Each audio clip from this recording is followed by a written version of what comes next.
E já estamos de volta, muito obrigado pelo seu carinho, é bom demais ter e estar com você, Deus abençoe. Hoje estamos falando sobre um assunto muito delicado, preocupante, alarmante, o tabagismo, o cigarro, para a saúde física e também para a saúde do meio ambiente. Estamos recebendo aqui uma especialista, Juliana Bilac, ela é psicóloga.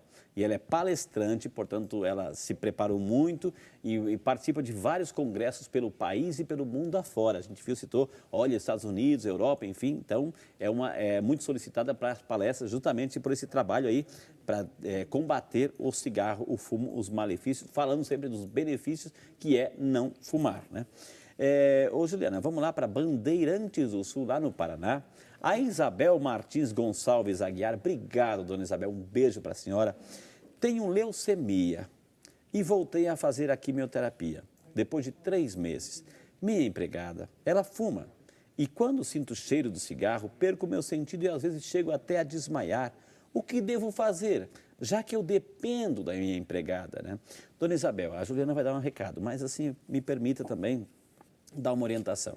Eu não sei se a senhora tem filhos, eu não sei se tem algum parente mais próximo. Fala para eles. Fala para eles se a senhora é dependente dela, enfim, que precisa ser aquele braço direito, né, aquele apoio. Mas fala para os filhos, né, falarem para ela assim, olha, não fuma perto da minha mãe, não fuma dentro de casa, deixa lá fora, fuma na tua casa. Mas quando você vem aqui trabalhar e cuidar da minha mãe, não fume, porque o cigarro, isso aqui assusta, né? Porque, diz assim, olha, quem está com tratamento de leucemia, de quimioterapia, o cigarro prejudica. Então, coloca isso também com carinho, mas assim, com postura. É isso, Juliana? É exatamente isso. E assim, primeiro, nós não sabemos se ela mora com a dona Isabel, se a secretária mora ou não. Ok. Né? Mas pedir para ela poder conversar, a senhora conversar com ela sobre as sensações que a senhora tem quando a senhora sente o cheiro do cigarro. E uma outra coisa que eu fiquei curiosa, ela percebe que a senhora passa mal devido à função, à fumaça do cigarro, né? Ela tem consciência de que é a fumaça do cigarro dela que faz mal para a senhora? E poder negociar essa situação, fumar só fora de casa, a senhora poder conversar com ela. Agora, se não resolver essa situação, né, não tem outra solução. Não tem outra solução pensar drástica. Rever a contratação rever. Tem que, da sua secretária. Se a sua empregada está assistindo, por favor, você está cuidando de alguém doente com câncer, com leucemia, que está fazendo quimioterapia. É delicado a coisa. A gente trabalha com isso, é delicado. Né? Então, e para você, e é para a senhora que tem... porque a prioridade é o bem-estar, né? É a saúde, né? O cigarro faz mal, faz mal. Vamos às ruas? O povo aqui tem voz, o povo pergunta.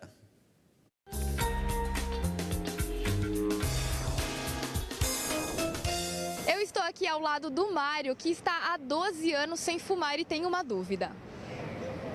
Portanto, eu fumei durante 25 anos e fazem 12 que eu já deixei de fumar. Eu gostaria de saber se o meu organismo já está limpo ou ainda tem algum resíduo do tabaco. Aliás, Juliana, tem muitas perguntas aqui justamente nessa linha dessa pergunta. Então, a pessoa fumou um determinado tempo, 10, 15, 20 anos, mas também faz uns 10, 5, 10 anos que parou de fumar. Tem alguma substância no organismo ainda, já que as substâncias foram para a corrente sanguínea? Ele está purificado depois de 12 anos que ele parou de fumar ou ainda tem resíduos lá no pulmão, na corrente sanguínea? Não, ele já está na mesma condição de uma pessoa que nunca fumou, né? Porque os benefícios, eles são imediatos.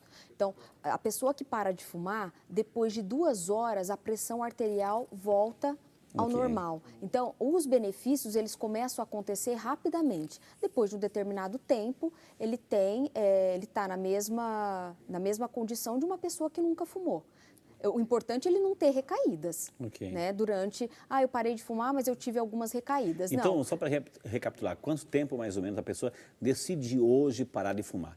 Daqui quanto tempo que ela vai estar assim, com o organismo já desinfectado? Tá, então eu penso que os benefícios são imediatos.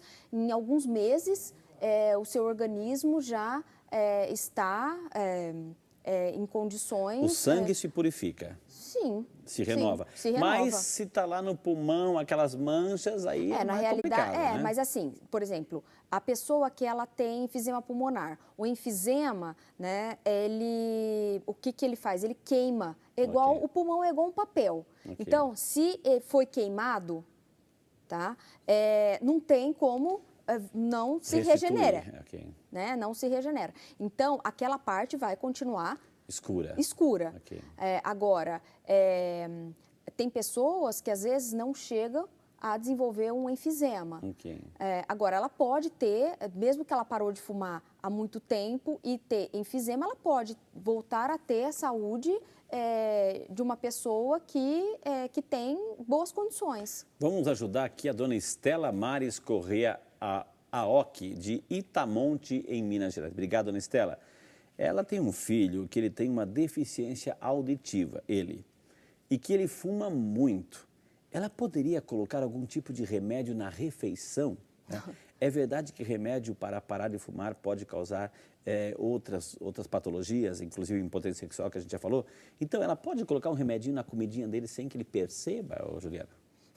É a nossa amiga Estela. Dona Estela, eu não aconselho a senhora a fazer esse tipo de coisa. Questão de consciência também, né? Mesmo porque hoje, para a pessoa, o medicamento, ele ajuda em 50%. Os outros 50% tem que ser a pessoa, porque é a mesma coisa quando nós por exemplo, faz uso de remédio de regime. Se você não cuidar da tua compulsão, você com fome ou sem fome, você vai comer. Então, o remédio que ajuda a parar de fumar, ele funciona em 50%. E ele não desenvolve outras doenças. Ele pode te ajudar, te auxiliar, né, com relação à sua ansiedade, mas ele não faz milagre. Então, não adianta a senhora colocar qualquer tipo de medicamento na comida dele, que o medicamento não vai fazer milagre, porque se ele quiser fumar, ele vai fumar. Ô Juliana, vamos ajudar essa mãe, né, aqui a Mônica, da cidade de Matão, São Paulo. Obrigado, Mônica, pela participação. O filho dela tem 18 anos. Recentemente, uma tosse aparentemente seca. Ele tosse com menos frequência e parece ter pigarros na garganta. Ficou um mês com tosse e uma crise muito forte. Ela gostaria de saber se tem a ver com o famoso narguilé, né? Narguilé. Ele faz uso desse tal narguilé. Essa crise de tosse já é a segunda vez. Meu filho já fez uso de cigarros há algum tempo, mas graças a Deus ele parou. Mas ele faz uso desse tal de narguilé, ele achou que não teria problemas. Uma vez eu li uma reportagem, diz ela assim, que o uso desse narguilé corresponde a 300 cigarros, né? E tem um excesso de nicotina. Muito obrigada por sempre me ajudarem e, como já disse, adoro o Vida e Saúde, que é o meu programa preferido. Deus abençoe a todos aqui. Então, aquele narguilé, aquele costume meio que, eu acho que oriental, que vieram para cá, que a pessoa fica lá, rodada de amigos, enfim, que não, isso é mais leve. Pelo contrário, né? Muito pelo contrário.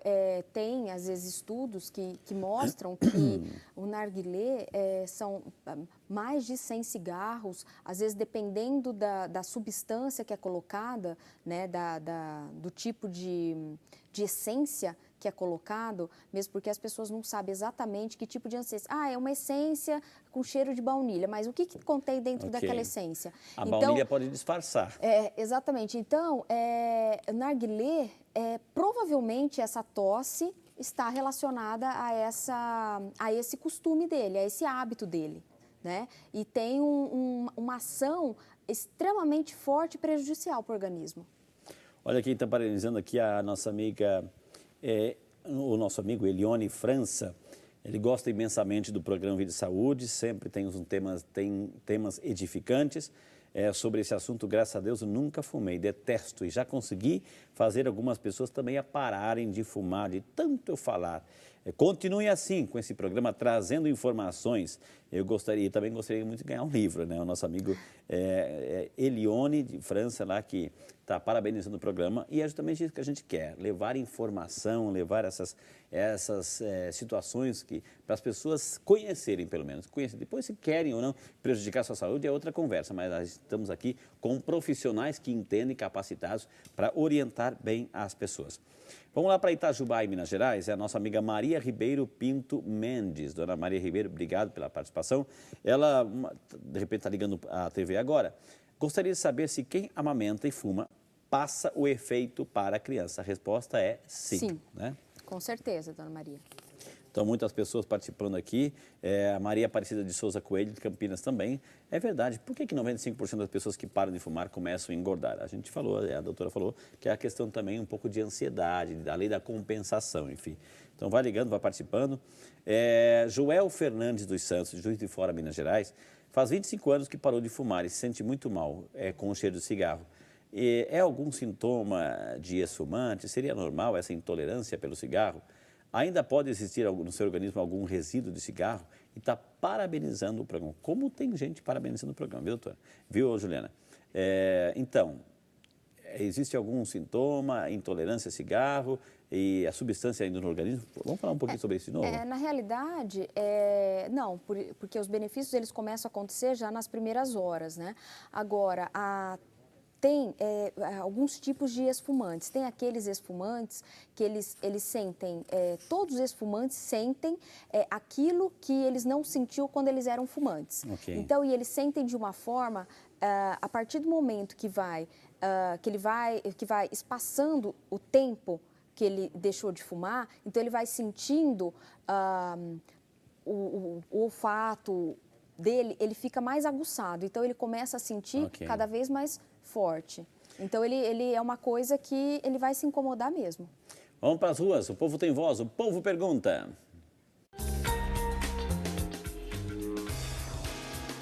Olá, eu estou aqui ao lado do Marcos, que tem uma dúvida.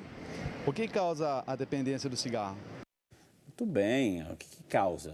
Essas substâncias? Tem uma delas que é mais forte? Nicotina. A nicotina, né? Então, assim, todas essas substâncias, elas trazem, né? Elas causam a dependência física e como nós somos só um sistema, corpo e mente, então a dependência física e emocional, elas ocorrem concomitantemente. Muito bem, gente. Olha quantas informações estamos recebendo hoje no Vida de Saúde. Vou ter que chamar mais um intervalo. Na sequência, temos muito mais informações para você, algumas dicas. Você quer saber? Então não sai daí. O Vida de Saúde é seu, volta já só para você. Outra dica, que não é uma dica, é uma obrigação, é você colocar a bituca no lixo, para ser disposto adequadamente. Se você colocar na lata de lixo, essa bituca vai para o aterro sanitário, sendo então disposta de uma forma correta. Algumas prefeituras têm recipientes na coleta pública das vias, um container, um recipiente específico para as bitucas. Então é lá que você deve colocar as suas bitucas.